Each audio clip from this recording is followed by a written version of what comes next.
मरने के बाद क्या होता है। दोस्तों, कहीं ना कहीं ये सवाल आपके दिमाग में ज़रूर आया होगा और हमें इसका जवाब मिलता है एक शानदार मूवी में जिसका नाम है अलोंग विद द गॉड्स, जिसमें एक आदमी की आत्मा 7 इम्तिहानों को पार करती है। अगर उसने इन इम्तिहानों को बिना किसी प्रॉब्लम के पार कर लिया तो उसे वापस से पुनर्जन्म मिल जाएगा, लेकिन अगर वो इन इम्तिहानों में फेल होती है तो उसके साथ बहुत बुरा होगा। तो क्या वे इम्तिहान होने वाले हैं और कैसे ये आत्मा उन इम्तिहानों को पार करेगी, आज हम इस वीडियो में देखेंगे। तो अपनी कुर्सी की पेटी बांध लो क्योंकि इस मूवी का कॉन्सेप्ट बहुत ही यूनिक होने वाला है। तो विदाउट वेस्टिंग टाइम वीडियो को शुरू करते हैं। ऑलराइट दोस्तों, कहानी की शुरुआत में हमें एक बिल्डिंग दिखाई जाती है जिसमें आग लगी हुई थी। वहीं पे हमें एक लड़का दिखाया जाता है जिसका नाम होता है किम, जो कि एक फायर फाइटर था और साथ ही साथ वो यहाँ पर एक लड़की को बचाने का काम कर रहा था।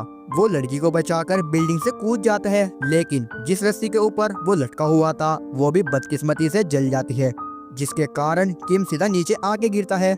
लड़की किम के ऊपर बैठी हुई थी, इसीलिए लड़की को तो कुछ नहीं होता। थोड़ी देर बाद किम की भी आंख खुल जाती है और उसे ऐसा लगता है कि वो भी बिल्कुल ठीक है। किम उस बच्ची के पास जाता है और उससे पूछता है कि बेटा तुम्हारा नाम क्या है, लेकिन वो बच्ची किम को कोई रिप्लाई नहीं देती, बल्कि साथ ही साथ उस लड़की के माँ बाप भी किम को नहीं देख रहे थे। तभी किम पीछे मुड़ के देखता है और उसे वहाँ पर उसकी डेड बॉडी मिलती है। मतलब ये किम की सोल थी, मतलब आत्मा थी।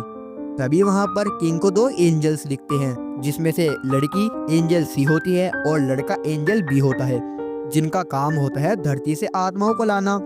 लड़की के हाथ में एक कार्ड होता है जिस पे लिखा हुआ था कि किम एक महान आत्मा है और ऐसी आत्मा बहुत कम देखने को मिलती है। वे दोनों किम के पास आते हैं और उसे समझाते हैं कि तुम्हें 7 पड़ाव को पार करना होगा, वो भी 49 दिनों में। अगर तुमने 49 दिनों में उन पड़ाव को पार कर लिया तो तुम्हें एक नया शरीर दिया जाएगा, मतलब तुम्हें पुनर्जन्म दिया जाएगा। लेकिन अगर तुम इन पड़ाव में फेल होते हो तो तुम हमेशा हमेशा के लिए इस दुनिया को छोड़ दोगे। किम कुछ समझता इससे पहले ही वे दोनों किम की आत्मा को आसमानों में भेज देते हैं। एंजल सी और एंजल बी का हेड होता है एंजल ए, जिसका काम होता है जहाँ पर आत्मा का शरीर दबाया या जलाया जाता है वहाँ पर होना। तभी हमें दिखाया जाता है कि किम की आत्मा दूसरी दुनिया में पहुंच जाती है, जहां पर उसका बहुत अच्छे से वेलकम होता है, क्योंकि किम की आत्मा एक पैरागॉन थी, मतलब एक महान आत्मा थी। और इसी बात को प्रूफ करने के लिए उसे 7 पड़ाव को पार करना होगा। सबसे पहले उसे लेके जाया जाता है हेल ऑफ मर्डर में। यहाँ पे उन लोगों को लाया जाता था जिन्होंने कभी मर्डर किया हो या किसी कारण से या उनकी वजह से कभी किसी की मृत्यु हो गई हो। तभी किंग अपने चारों तरफ देखता है, जहाँ पर उसे दिखता है कि सारी तरफ लावा ही लावा है और इंसानों को लावा के अंदर जलाया जा रहा था। इंसान वहाँ पे तड़प रहे थे। तभी हेल ऑफ मर्डर का गॉड किंग के सामने आता है और किम का हिसाब करने के लिए 2 एंजल भी वहाँ पर मौजूद थे। उनमें से एक एंजल बोलता है कि कई साल पहले एक बिल्डिंग में लोगों को बचाते हुए किम का एक साथी बड़े से पत्थर के नीचे फंस गया था, लेकिन किंग अपने साथी को नहीं बचाकर वहां से अपनी जान बचाकर निकल जाता है, जिसके कारण किम के साथी की यहाँ पर मृत्यु हो जाती है। तभी दूसरा एंजल बोलता है कि ये तो साफ साफ मर्डर है, अगर किम चाहता तो उसे बचा सकता था, लेकिन उसने अपनी जान बचाई और इसीलिए कम से कम किंग को 5 साल की सजा होनी चाहिए और इसे 5 साल के लिए लावा के अंदर जलाना चाहिए। लेकिन किम के साथ वहाँ पर तीनों एंजल मौजूद थे, एंजल ए, एंजल बी और एंजल सी। उनमें से एंजल ए गॉड को कहता है कि आपको पहले जानना होगा कि आखिरकार उस रात हुआ क्या था। तब हमें दिखाया जाता है कि किम का साथी वाकई में एक बड़े से पत्थर के नीचे फंसा हुआ था। किम अपने साथी को बचाने की बहुत कोशिश करता है, वो उस बड़े से पत्थर को उठाता है, लेकिन किम पे वो पत्थर नहीं हिल रहा था। तभी पीछे से एक आदमी के चिल्लाने की आवाज आती है। किम का साथी किम को कहता है कि तुम पहले जाकर उस आदमी को बचाओ और जब तुम उस आदमी को बचा लो तब मेरे लिए बाहर से मदद बुलाना। किम ऐसा ही करता है, वो अपने दोस्त की बात मानकर उस आदमी को बचा लेता है। लेकिन जब किम वापस से अपने दोस्त को बचाने के लिए आ रहा था तब अचानक से बिल्डिंग गिर जाती है, जिसके कारण उसके दोस्त की मृत्यु हो जाती है। लेकिन किम ने उस रात पूरी 8 जानें बचाई थी। तब एंजल एक गॉड से कहता है कि आप खुद देखिए, किम ने अपने दोस्त की जान बचाने की पूरी कोशिश करी, लेकिन उसके बावजूद भी किम ने 8 जानें और ही बचाई। गॉड ये सब बातें सुन रहा था और उसे भी किम की बात सही लगती है, इसीलिए वो किम को यहाँ से आगे जाने देता है। और इसी के साथ ये चारों अपने अगले पड़ाव के लिए निकल जाते हैं। ये सब एक बोट में बैठे हुए थे और इनका नेक्स्ट पड़ाव होने वाला था गॉड ऑफ इंडोलेंस। यहाँ पे उन लोगों को लाया जाता था जो कि बहुत ही आलसी होते थे, ज्यादातर जो अपना काम दूसरे के ऊपर टाल देते थे या फिर किसी इंसान ने अपनी जिंदगी कहाँ गुजारी, इन सब चीजों के सवाल यहाँ पर पूछे जाते थे। तब किम इन तीनों से पूछता है कि तुम मेरा साथ क्यों दे रहे हो। इनमें से एंजल सी किम की बात का जवाब देती है। वो किम को समझाती है कि यमराज ने हमसे वादा किया है कि अगर हम 49 सोल्स को दोबारा से अर्थ पर भेजने में मदद करते हैं तो किंग यमराज भी हमें वापस से पुनर्जन्म दे देंगे, और इसीलिए हम तुम्हारी मदद कर रहे हैं। और हर आत्मा के पास 49 डेज होते हैं अपने आप को दोबारा से अर्थ पे भेजने के लिए। लेकिन किम को इनकी बातों पर कोई ज्यादा फर्क नहीं पड़ रहा था। वो अर्थ पे वापस दोबारा नहीं जाना चाहता था। लेकिन एंजल ए उसे कहता है कि ये तुम नहीं डिसाइड करोगे कि तुम्हें अर्थ पर जाना है या नहीं, ये तो सिर्फ तुम यमराज ही डिसाइड कर सकते हैं। और अब ये चारों अपने अगले इम्तिहान की तरफ पहुंच जाते हैं, God of indolence. God of indolence की गॉड किंग के सारे कर्मों को देखती है, जहां पर उसे पता चलता है कि किंग ने अपनी जान को रिस्क में डालकर दूसरों की जान बचाई है और उसने अपना काम बहुत ही ईमानदारी के साथ किया है। गॉड किम से काफी खुश होती है और उससे पूछती है कि ये सब काम तुम कैसे कर लेते थे। तब किम गॉड को जवाब में कहता है कि ये सब काम मैं पैसे के लिए क्या करता था, जिसे सुनने के बाद गॉड बहुत ही गुस्से में आ जाती है और जिस लकड़ी की बोट के ऊपर वो खड़ा हुआ था वो धीरे धीरे पानी के अंदर जाने लगती है। जहाँ पर वो पीछे मुड़ के देखता है तो उसे वहाँ पर एक पिरामिड दिखता है जिसके ऊपर लोगों की आत्मा भाग रही थी और उन्हें बहुत ही बुरी तरह से पनिशमेंट दी जा रही थी। और वहाँ पे पिरामिड मछलियाँ भी थी जो कि उनकी आत्माओं को खा रही थी। किंग ये सब देखकर डर जाता है, लेकिन तभी एंजल ए और एंजल बी किम की बोट को पकड़ते हैं और गॉड्स को समझाते हैं कि किम ये सब काम पैसे के लिए तो किया करता था, लेकिन इसकी माँ की तबीयत खराब थी और वे पैसे सिर्फ इसीलिए लेता था ताकि वे अपने छोटे भाई की स्टडी पूरी करा सके। गॉड ये सब सुन के थोड़ा सोच में पड़ जाती हैं। मैं समझ जाती है कि किम को पैसे चाहिए थे, लेकिन अपने लिए नहीं बल्कि अपनी फैमिली के लिए, और इसीलिए किम यहाँ पर बाल बाल बच जाता है। और इसी तरह से किम ने अपने 2 ट्रायल को पार कर लिया था, मतलब 2 इम्तिहान को पार कर लिया था, और अब ये सब निकल जाते हैं अपने तीसरे इम्तिहान के लिए। किम का अगला पड़ाव होता है हेल ऑफ एप्रिशिएट। यहाँ पे उन लोगों को लाया जाता था जिन्होंने धरती पे या तो किसी से झूठ बोला हो या किसी का भरोसा तोड़ा हो या किसी को धोखा दिया हो। और अभी ये सब अपने नेक्स्ट इम्तिहान के लिए जा ही रहे थे कि तभी इनके ऊपर हेल की कुछ आत्माएं अटैक कर देती है, जिसे देखकर ये तीनों एंजल सोच में पड़ जाते हैं क्योंकि इससे पहले ऐसा कभी नहीं हुआ था। तभी इनमें से एंजल ये कहता है कि जरूर किम की फैमिली में से किसी का मर्डर हो गया है और वही अपना बदला लेने के लिए ये सब कर रहा है, और मुझे अर्थ पे जाकर पता लगाना होगा कि आखिरकार किम की फैमिली में किसका मर्डर हुआ है। ये सब सुन के किम भी थोड़ी सोच में पड़ जाता है और इतने में ही एंजल ए वहाँ से चला जाता है। तभी हम देखते हैं कि किम अपने नेक्स्ट ट्राई के लिए पहुंच जाता है, जहां पर हेल ऑफ एप्रिशिएट में ये दिखाया जाता है कि किम के जिस शादी की जान बिल्डिंग गिरने चली गई थी उसकी एक बेटी थी जिसे किम ने 15 साल तक झूठे लेटर भेजे थे कि मैं तुम्हारा बाप और मैं जिंदा हूँ। और यहाँ तक कि उसकी बेटी को किम ने मतलब ये भी नहीं बताया था कि उसका बाप मर चुका है। और साथ ही साथ किम ने अपनी मदर से भी झूठ बोला था कि मेरी शादी हो चुकी है और मेरा एक बेटा भी है, जिसे सुनने के बाद वहाँ की गॉड किम को सजा के तौर पे उसकी जबान काटने का हुक्म दे देती है। तभी वहाँ पे कुछ बहुत ही खतरनाक से क्रिएचर आ जाते हैं जो कि किम की जबान काटने वाले थे। लेकिन तभी एंजल सी बोलती है कि हाँ ये सच है, किम ने अपने दोस्त की बेटी से झूठ बोला। इसके पीछे कारण था क्योंकि किम के दोस्त की बेटी की अभी पढ़ाई चालू थी, और अगर किम उसकी बेटी को बताता कि तुम्हारे फादर की डेथ हो चुकी है तो वह अपनी पढ़ाई पे बिल्कुल भी फोकस नहीं करती थी, और इसीलिए किम ने अपने दोस्त की बेटे से झूठ बोला। और जब उसकी पढ़ाई पूरी हो गई थी तब किम ने उसे बता दिया था। और साथ ही साथ किम अपनी मदर से भी झूठ इसलिए बोलता है क्योंकि उसकी माँ बीमार रहती थी, और जब उसकी मदर को ये पता चला कि किम की शादी हो चुकी है और इसका एक बेटा भी है तो वे काफी खुश हुई, और शायद इसीलिए वो जल्द ही अपनी बीमारी से भी बाहर आ गई, जिसे सुनने के बाद वहाँ की गौर काफी खुश हो जाती है और इसीलिए वो किम को माफ कर देती है। और इसी के साथ किम ने अपने 3 ट्रायल को पास कर लिया था और वह अपने चौथे इम्तिहान देने के लिए वहाँ से निकलता है। अगले सीन में हमें अर्थ का सीन दिखाया जाता है जहाँ पर हमें एंजल ए को दिखाया जाता है। उन्हें पता चल चुका था कि किम की मदर का नहीं बल्कि किम के भाई जिन का मर्डर हो गया है, और इसी बात का पता लगाने के लिए वो किम के भाई की फोटो में से जिन की आत्मा को निकालते हैं। लेकिन इससे पहले एंजल ए उससे कुछ कह पाते उसकी आत्मा वहाँ से भाग जाती है। एंजल ए जिन की आत्मा पकड़ने के लिए उसका काफी पीछा करते हैं, लेकिन वो आत्मा वहाँ से भाग जाती है।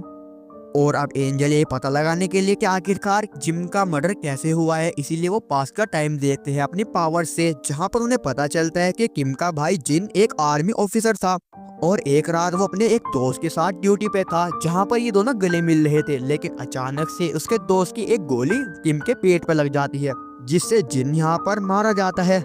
जिनका दोस्त ये देखकर भागा हुआ अपने सीनियर के पास जाता है और उन्हें ये सब बता देता है। सीनियर सुनकर काफी गुस्सा करता है, लेकिन वो उस आदमी से कहता है कि हमें जल्द से जल्द जिन की लाश को ठिकाने लगाना होगा, क्योंकि 1 महीने बाद उसके सीनियर का प्रमोशन था और अगर उसके सीनियर्स को ये बात पता चल जाती कि इसकी गैर हाजिरी में एक ऑफिसर की जान जा चुकी है तो उसका प्रमोशन रुक सकता था। इसीलिए वो दोनों ऑफिसर मिलके जिनको दफनाने लगते हैं और हमें यहीं पे पता चलता है कि जब ये दोनों उसे दफना रहे थे तब उसके अंदर जान थी। मतलब अगर ये दोनों चाहते तो वे उसे बचा भी सकते थे, लेकिन इन दोनों ने इस बात की परवाह ना करते हुए उसे दबा देते हैं। अब अगले दिन कुछ ऑफिसर्स जिनके घर जाते हैं, उन्हें ऐसा लग रहा था कि शायद जिन अपनी जिम्मेदारी से भागकर अपने घर चला गया है, और मैं जिनकी मदर से सब बात बता देते हैं कि आपका लड़का आर्मी कैंप से भाग गया है, अगर वो आपके घर आए तो हमें सबसे पहले जरूर बताना।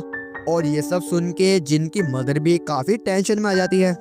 अगले सीन में हमें दिखाया जाता है कि एंजल ए ने फाइनली जिनकी आत्मा को पकड़ लिया है और वो उससे कहते हैं कि तुम भी हमारे साथ आसमान वाली दुनिया में चलो, जहाँ पर सबका हिसाब किताब होता है, और अगर तुम इस दुनिया में अच्छे रहे होंगे तो तुम्हें भी पुनर्जन्म मिलेगा, और वैसे भी अगर तुम बदले की आग में जलते रहोगे तो तुम्हारे भाई को अपना हिसाब किताब देने में काफी दिक्कत होती है। और इतना सुनने के बाद जिनको गुस्सा आ जाता है, वे कहते हैं कि वो भाई जो हमें 15 साल पहले अकेला छोड़ के चला गया था, और वैसे भी मुझे अपने उन दोनों दोस्तों से बदला लेना है जिन्होंने मुझे जिंदा ही दफना दिया था। जिसे सुनने के बाद एंजल ए को अपना कुछ पास ध्यान में आता है, जहाँ पर किसी का हाथ हिल रहा था और ऐसा लग रहा था कि शायद उसे भी जिंदा दफना दिया गया हो, और जिनकी आत्मा एंजल ए के साथ बिल्कुल भी नहीं जाना चाहती थी, बल्कि वो वहाँ से किसी तरह से भाग जाती है। तब हमें दिखाया जाता है कि जिनका वही दोस्त जिसके गलती से गोली चल गई थी, वो जिनके मदर के पास आता है और उन्हें एक मैप देता है जिसके ऊपर एक निशान बना हुआ था, और ये निशान और कोई नहीं बल्कि जिनकी लाश जहाँ पर दफन थी वही का एरिया था। दरअसल जिनके दोस्त को काफी पछतावा था कि उसने अपना एक दोस्त खो दिया था, और वैसे भी ये दोनों एक बेस्ट फ्रेंड थे। वो मैप देने के बाद वो अपने आर्मी कैंप आता है, जहाँ पर उसे अपने ऊपर इतना बुरा लग रहा था कि वो एक फांसी का फंदा बनाकर अपने आप को मारने की कोशिश करता है, और वो अपने आप को मारने वाला ही होता है कि तभी जिन एंजल ए से कहता है कि प्लीज आप इसे रोक दीजिए, और अगर आप इसे रोकते हैं तो आप जो भी कहोगे तो मैं भी वही करूंगा। लेकिन एंजल ए उसे कहते हैं कि मैं इस मामले में कुछ भी नहीं कर सकता, और जिंदगी मौत ये तो पहले से ही डिसाइड होता है, और अगर मैं यहाँ पर कुछ भी करता हूँ तो शायद इसका असर दूसरी दुनिया में हो सकता है। जिनकी आत्मा उससे काफी कन्विंस करती है और वह दूसरी दुनिया में जाने के लिए भी तैयार हो जाती है। तब एंजल ए अपने मैजिक से उसके दोस्त की रस्सी को काट देते हैं, जिससे उसका दोस्त बच जाता है। अगले सीन में हमें दूसरी दुनिया को दिखाया जाता है, जहाँ पर किंग ने अभी तक 3 ट्रायल्स को पार कर लिया था, और उसका चौथा और 5वां इम्तिहान नहीं होता, क्योंकि चौथा और 5वां इम्तिहान वो लोग देते हैं जिन्होंने किसी को धोखा या किसी लड़की के साथ कुछ गलत किया हो। लेकिन किम अपनी जिम्मेदारियों में इतना बिजी था कि उसे इन सब चीजों का टाइम ही नहीं मिला, और इसीलिए वो इन इम्तिहान को देने से बच जाता है। लेकिन अब किम को 6 ट्रायल के पास लेकर जाते हैं, जो कि होता है गॉड ऑफ इंट्रोवर्ट्स का। यहाँ पर गॉड्स किम को बताते हैं कि तुमने एक दिन अपने छोटे भाई को बहुत मारा था, और यहाँ तक कि तुम्हारा छोटा भाई उस दिन बहुत बीमार भी था। किम के पास इस बात का कोई भी जवाब नहीं होता, इसीलिए किम चुप होता है, और उसके साथ एंजल सी और एंजल बी भी। अब इसके बाद किम को यहाँ पर सजा मिलनी शुरू हो जाती है, लेकिन एंजल बी एंजल ए से कांटेक्ट करते हैं जो कि अर्थ पर थे। एंजल बी एंजल ए को सब कुछ बता देते हैं कि किम अपने 6 ट्रायल में फेल हो गया है और उसे यहाँ पर सजा मिल रही है। एंजल ए एंजल बी और एंजल सी से कहते हैं कि आप गॉड से कह दीजिए कि किम की जो भी सजा होगी वो उसे फाइनल मिल जाएगी, और अगर किम 7वें पड़ाव में फेल होता है तो इसके साथ हमें भी सजा देना। जिसे सुनने के बाद गॉड भी काफी सोचने पड़ जाते हैं, क्योंकि अगर किम अपने 7वें पड़ाव में फेल होता है तो इसके साथ एंजल ए बी सी को भी सजा मिलेगी, और यहाँ तक कि उनकी पावर्स भी छीन ली जाएगी। और अगले सीन में हमें दिखाया जाता है कि एंजल ए किम के भाई जिन को समझाते हैं, और वो भी अब एक अच्छी सोल बन चुका था, और वो एंजल ए के साथ दूसरी दुनिया में जाने के लिए भी तैयार था अपने हिसाब किताब देने के लिए। और अब आखिरी और फाइनल इम्तिहान होने वाला था जो कि किम देने जा रहा था। बल्कि ये सभी उस जगह पर पहुंच जाते हैं जहां पर किम का आखिरी इम्तिहान होता है। और अब ये तीनों एक रेगिस्तान से होते हुए जा रहे थे जहां पर एंजल सी किम से पूछती है कि अगला ट्रायल तुम्हारी मदर के बारे में पूछा जाएगा कि कहीं तुमने अपनी मदर के साथ कुछ गलत तो नहीं किया। जहां पर किम बताता है कि मैंने एक बार अपनी मदर को मारने की कोशिश की थी। एंजल सी ये सब सुन के हैरान हो जाती है कि वे पूछती है कि तुमने ऐसा क्यों किया था। तब किम उन्हें बताता है कि एक टाइम हमारे पास ऐसा था कि हमारे पास खाने के पैसे नहीं थे और इनफैक्ट हमारी मदर का इलाज भी चल रहा था और मैं उन्हें तड़प तड़प के मरता हुआ नहीं देखना चाहता था। मैं ये करने वाला था कि मैं सबसे पहले पिलो से अपनी मदर को मार दूं, उसके बाद मैं अपने भाई को और फिर अपने आप को भी मार दूं, जिससे हम तीनों के तीनों एक ही बार में खत्म हो जाएंगे। और ऐसा करने के लिए जब मैं अपनी मदर को मार रहा था तब मेरा भाई ये मुझे करते हुए देख लेता है, इसीलिए मैंने उस रात अपने भाई को बहुत ही मारा था। और मुझे पता था कि उस रात मेरे भाई की तबीयत भी बहुत खराब थी। जिसे सुनने के बाद एंजल सी समझ जाती है कि फाइनल ट्रायल को पार करना तो भाई अब मुश्किल है। दूसरी तरफ हमें अर्थ का सीन दिखाया जाता है जहां पर एंजल ए किम के भाई जिम को तैयार कर लेते हैं दूसरी दुनिया में भेजने के लिए। लेकिन तभी वो देखता है कि उसकी मदर आर्मी कैंप जा रही है और उनके पास वही मैप भी है जिसमें किम के भाई जिम की जहां पर लाश दफन है उसकी लोकेशन भी थी। जिसे देखने के बाद किम के भाई जिम का सीनियर उसकी मदर को बहुत ही बुरी तरह से बाहर भेजने वाला था। इनफैक्ट वो उसकी मदर को धक्के भी दे रहा था, जिसे देखने के बाद किम के भाई जिम की आत्मा वापस से गुस्से में आ जाती है और वो अपने सीनियर को मारने ही वाला था कि तभी वो ऊपर देखता है कि उसका भाई दूसरी दुनिया में रेत के अंदर दबता जा रहा है। क्योंकि जब तक वो खुद नीचे जमीन पे गलत काम को करता रहेगा तब तक दूसरी दुनिया में उसके भाई को इस सब चीजों की दंड मिलेगा। जिसे देखने के बाद किम का भाई जिम भी शांत हो जाता है। और अब किम अपने फाइनल ट्रायल में पहुंच चुका था और इस ट्रायल को पार कर रहे थे किंग ऑफ यमराज, जहां पर वे उसे कहते हैं कि तुमने एक बार अपनी मदर को मारने की कोशिश की थी और उस रात तुम्हारी मदर सो नहीं रही थी बल्कि वे जागी हुई थी।